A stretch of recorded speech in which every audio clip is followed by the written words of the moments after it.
I'm Shell, and today we're putting new bars on the 2012 Fat Bob. I've had this bike about a year now, and I'm not nuts about the stock bars. They're alright. They're fairly comfortable, they're wide, you have good control and everything. But, I don't know. I'm not totally nuts about them. So, I'm going to put a set of, I don't know what you would call these. They're not really T-bars. But I scored these off of a guy on Facebook Marketplace, very cheap. And they're super burly bars, so I thought, why not? We'll throw them on. This is my little buddy here. His name is Balls. He's my pet chipmunk.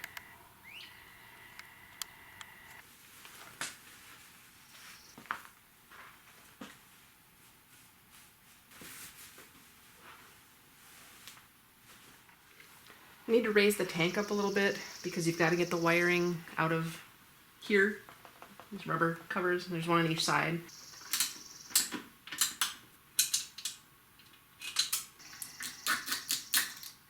Of course I have to do this with an absolutely full tank of gas. So it's nice and heavy. Okay. That might get me enough clearance to get in here and get these wires out.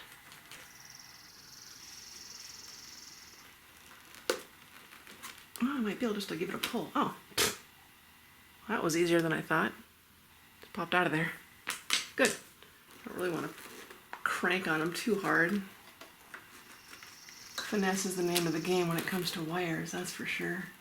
This is the tank vent line. Alright, so that's all out of the way. Good. These wires are really long. That's nice.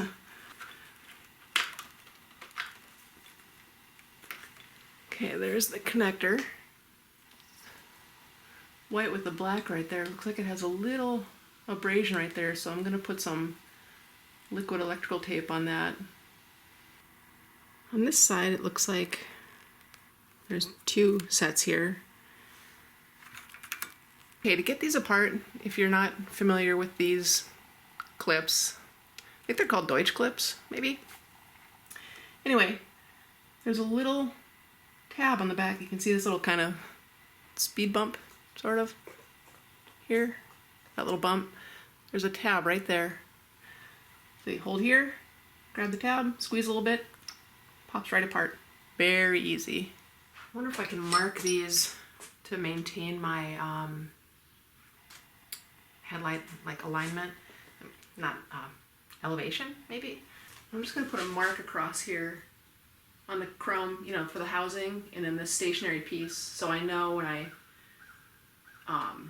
put it back together how far to tip them up, so I don't have to realign everything. The two lines right there. This part will move with the housing when I tip it down. This is stationary.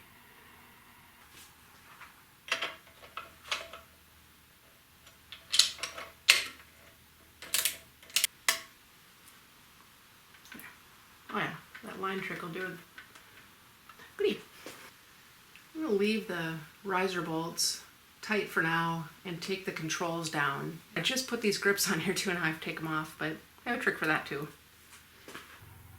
Okay, on the clutch side here, I've got a couple different torques. The ones for the clutch perch are T27. That's these guys here. There's one here, one there. And the ones for the controls is a T25 here, and there's one underneath right here. Okay, so I'm just loosening these just enough, so it'll stay on there, but they're loose. And then I'm going to take the control off here, so I'm going to switch over to the T25.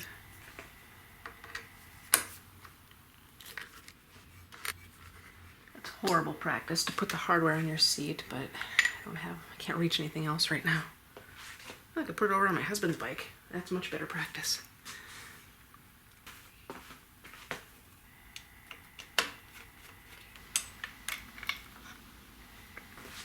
And now we've got the wires that go into the bars, which were the wires that we were fiddling with down below.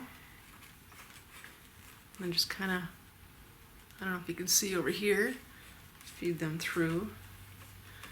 I'm really hoping they fit through the hole in the bars without having to de-pin them.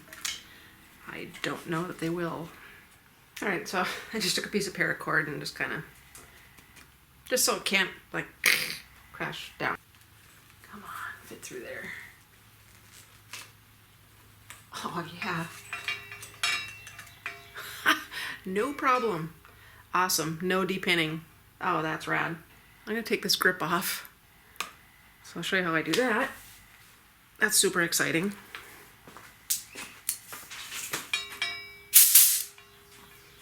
This usually works pretty well. Give it a pinch, get a little air pocket in there.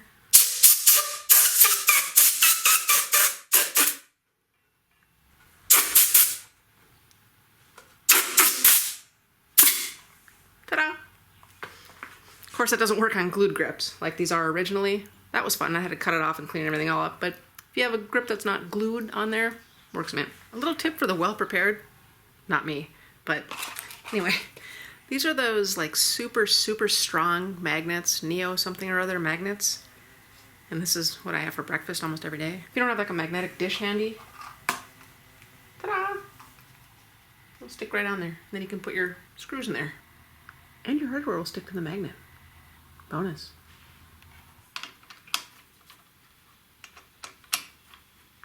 And again, just loosen those a little bit. There's probably a very specific manner that this is supposed to be done in. I don't know what it is.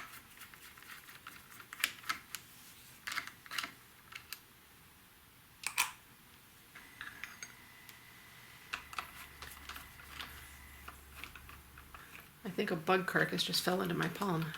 Yuck.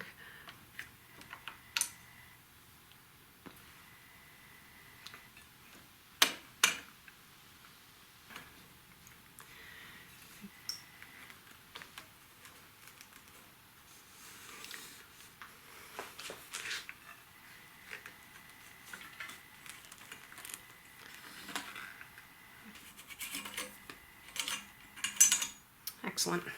All right, now we're free. 3/4 inch wrench.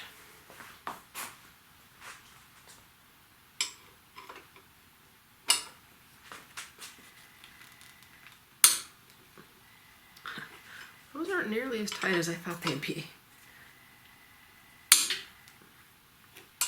That's a little concerning.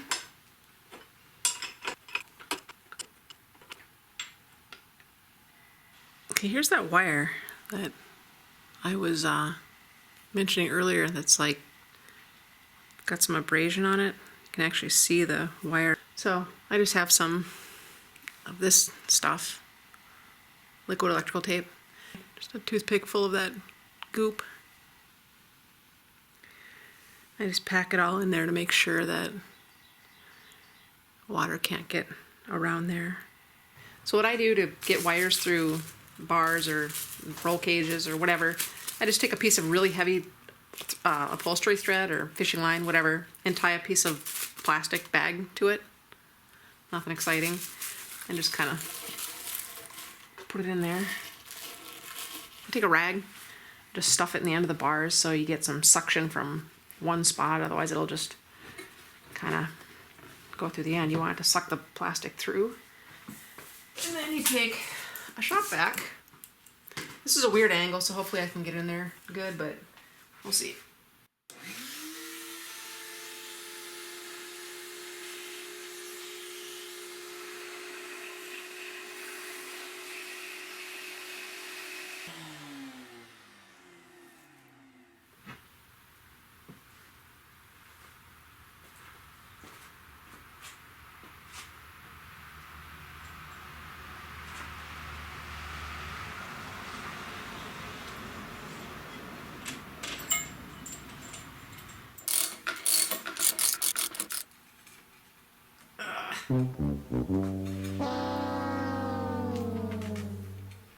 Bummer.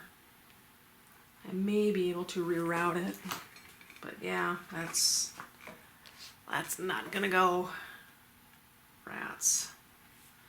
I'm gonna see if I can reroute the clutch cable and I have another one. I just don't want to put it on because I have to drain the transmission and all that jazz. So I'd rather not do it, but if I have to, I will.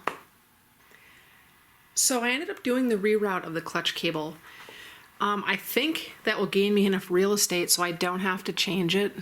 So it was kind of down through here, and it was in this little clip guy here.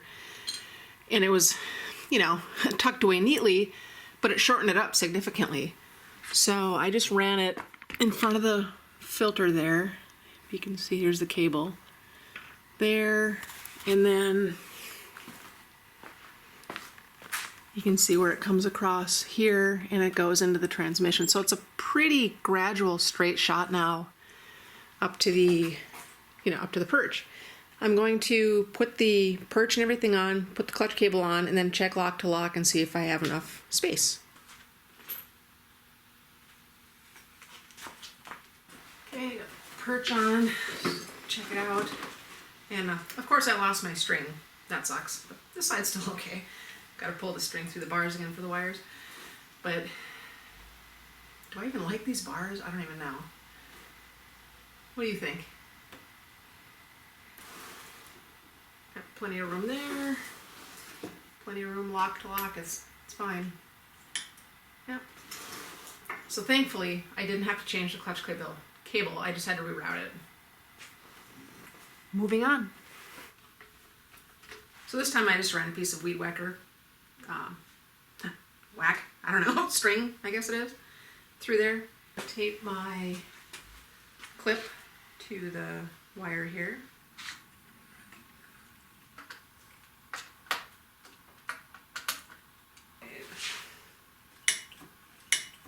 When you take your throttle assembly apart, got your cables here, it has these brass ferrules on it. There are 2 of these.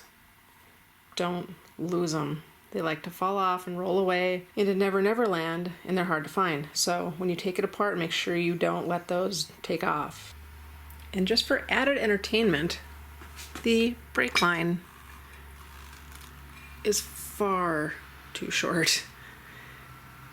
And fortunately, I have a spare. All I have to do is drain my brake system and replace it with new cables or lines, but the stock T in here is a 1-piece T. So you can't just replace this upper line. You have to replace the entire assembly. Since the brake lines have to be changed, I have to drain the master and then take this banjo bolt off. So I've got a little vacuum guy here that will just suck all the fluid out of the master.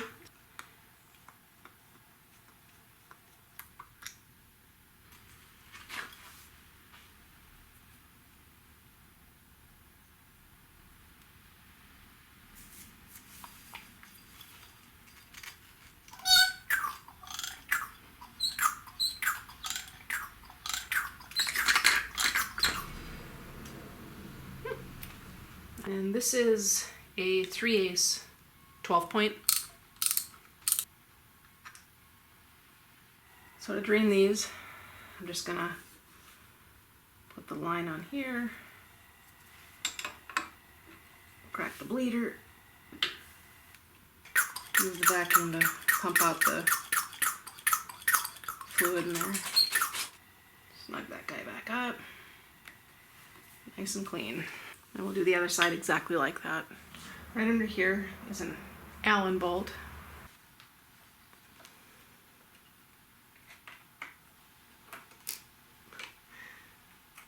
Here's the new set that I have.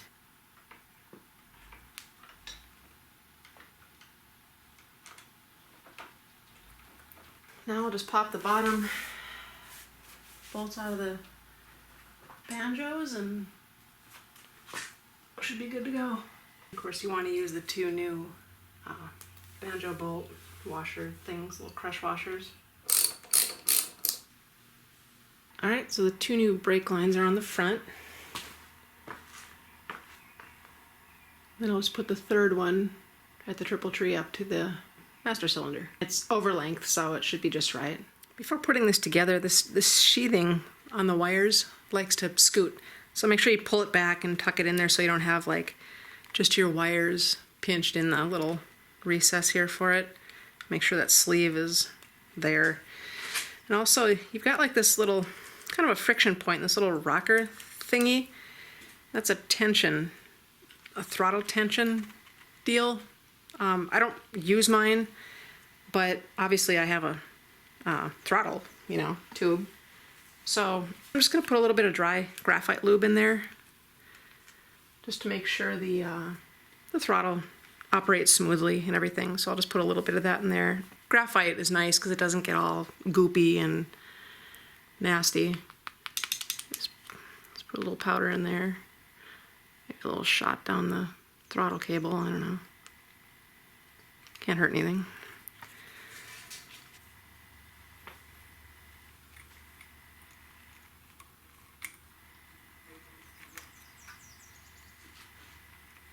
Must be right at the corner there. Kind of hard to round that corner. There we go. Not too bad.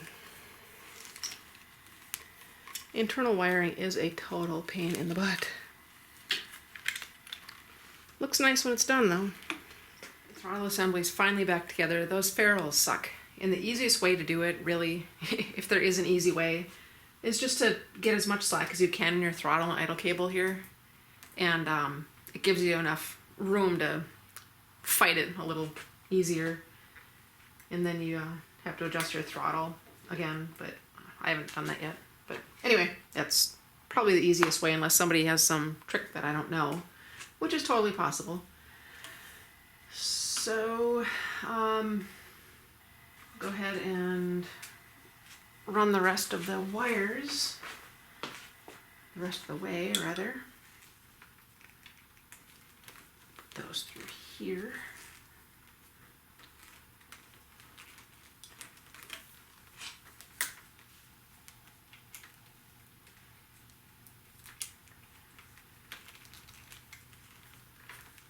And we'll hook up the wiring down here at the neck. I don't know if you can really see it from there, but you know, the little clips that we took apart earlier, and then I'll tuck them back into the neck of the bike.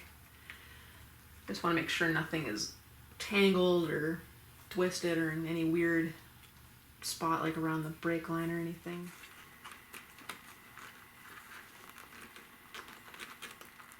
That side has bugs on it, so that must be forward.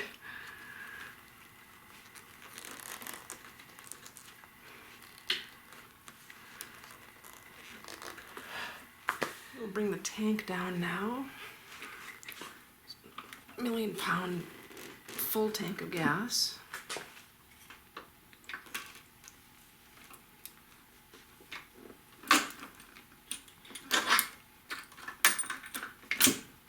I'm gonna have to put a little piece of paint protection film there because I've moved the clutch cable now and I can see it wants to hang out right there.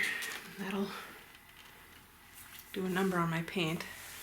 I've already torqued these down. I didn't, forgot to turn the camera on, sorry. And these, a little line I think, yep, that works.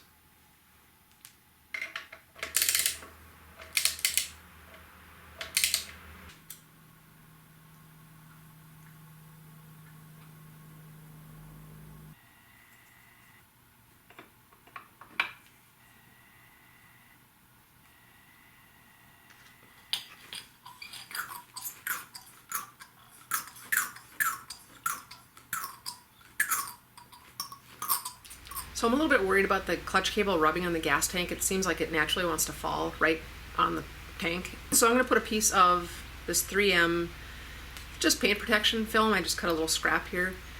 I'm going to clean the tank and stick that on there, and then the cable will just rub on here and it'll protect the paint.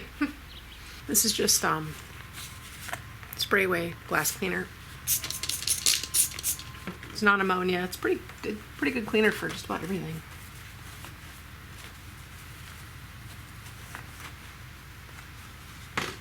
Anytime you stick anything on anything, basically, it helps to have round corners. It just helps it not give it a peel up point. So you just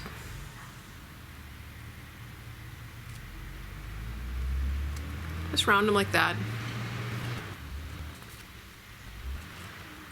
Now all four corners are rounded, so it's just harder for anything to, like when you're washing the tank or whatever, for a sponge to catch that edge. So that's why you do that. This is just water.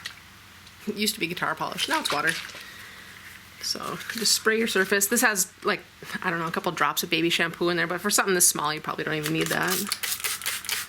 Just get that all wet. It's just water, so it's not gonna hurt anything. Salt and water, I guess, technically.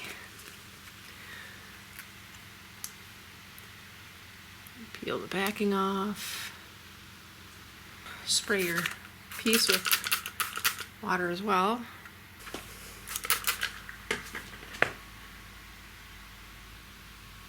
I suppose I'm sticking my arm right in the way, aren't I?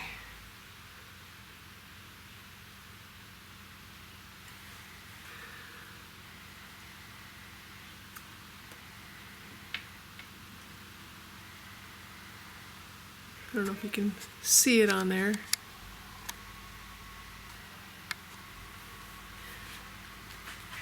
And just take the little squeegee guy. I just go side to side the middle to get a good tack. And squeegee down there, up here. Basically just squeegee the water out.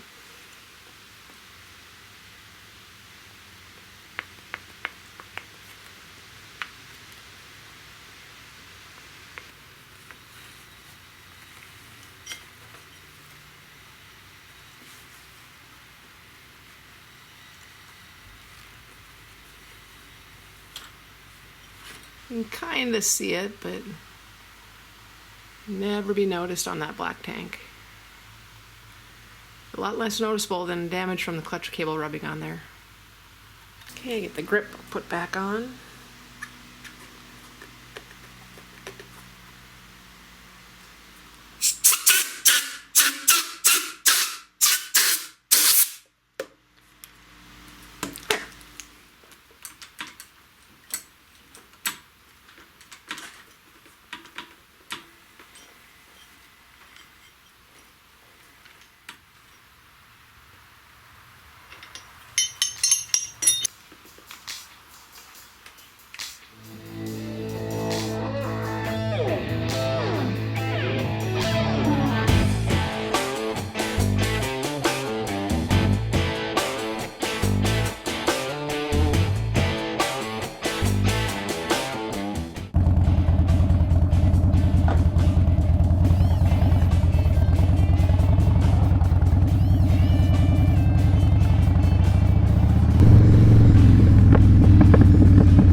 Kids are so funny.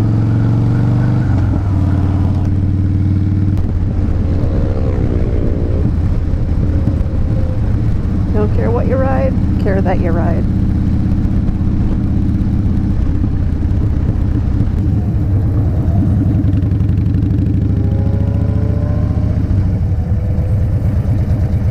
Come on, people, pay attention. Thank you. This is the St. Louis Bay of Lake Superior. That hill over there is Minnesota.